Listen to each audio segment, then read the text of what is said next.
next question, and you know, there's two people still standing after that. I have to admire your courage. Okay, we'll let you speak as well. But that's it. Nobody else.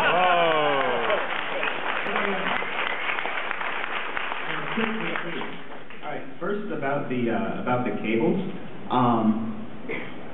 I trust WikiLeaks' judgment of what to release and what not to release.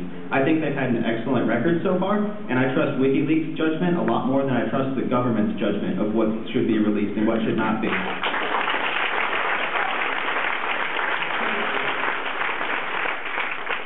Secondly, I think that it's pretty clear what's resulted from all of this so far, right? Manning is in a brig in Kuwait somewhere facing huge charges.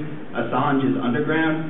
The ultimate release of these cables is in question. Who knows what's going to happen with it? And I think we need to be clear about what's acceptable to do and what's not acceptable to do. And I think you fucked it up huge. Next question.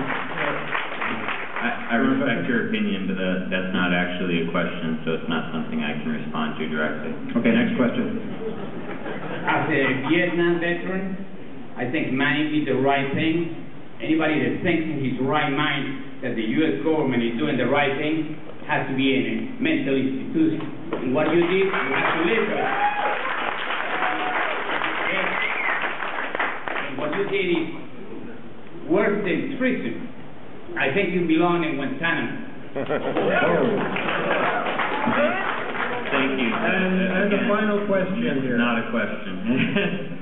Hi, I just wanted to point out and ask a question that your premise is that you're saving lives potentially by trying to prevent the release of these documents.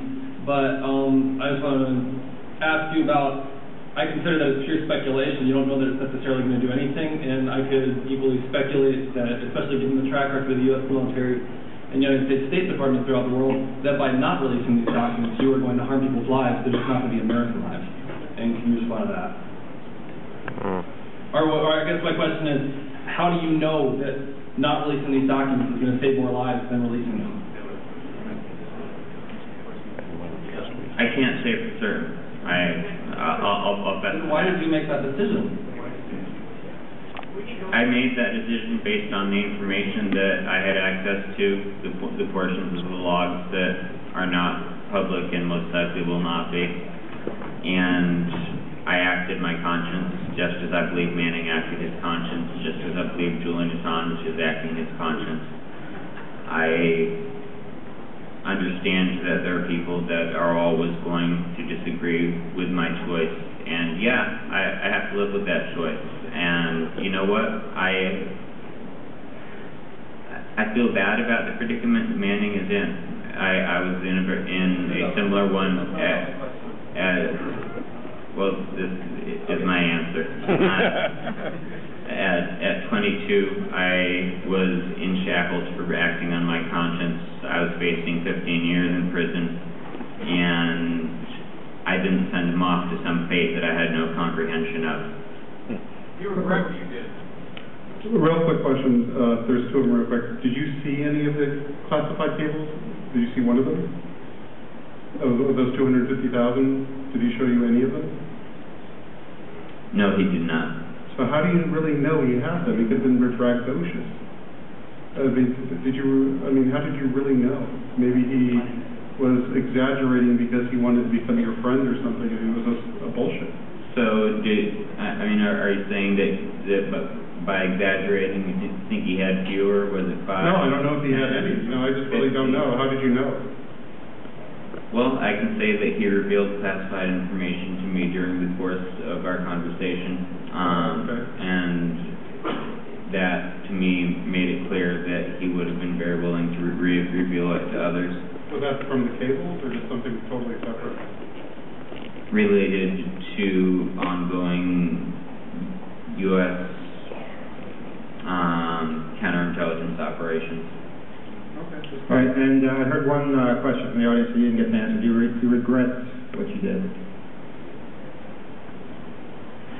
I regret not being a better friend to Manning. I wish that there was some way that it could have been done both ways. I wish so much that he had told me, I'm planning on doing this, not I've already done this, and that they're out there, and that there might still be a possibility to interdict them. I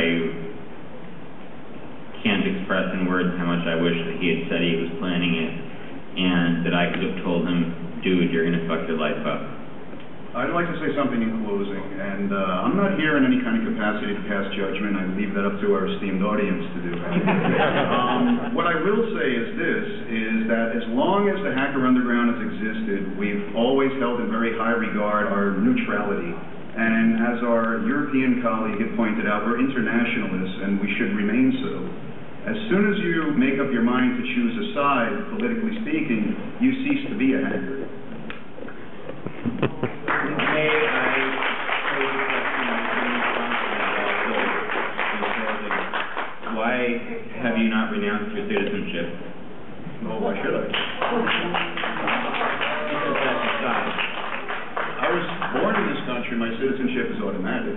It's automatic, but you're splitting that hair mighty thin there.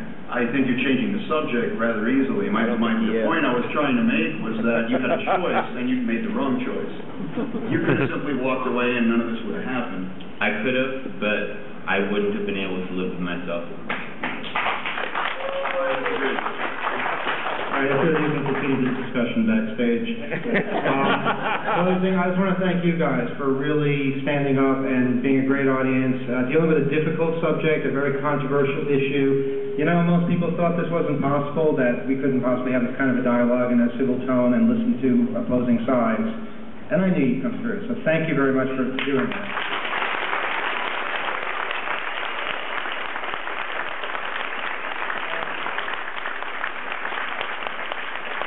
The story doesn't end here. We're going to keep following this and all kinds of other stories in the future, hopefully at Future Hoax, and all kinds of other things like that. We have a few more talks left, so please stick around, have fun, and we'll see you next time. Thanks.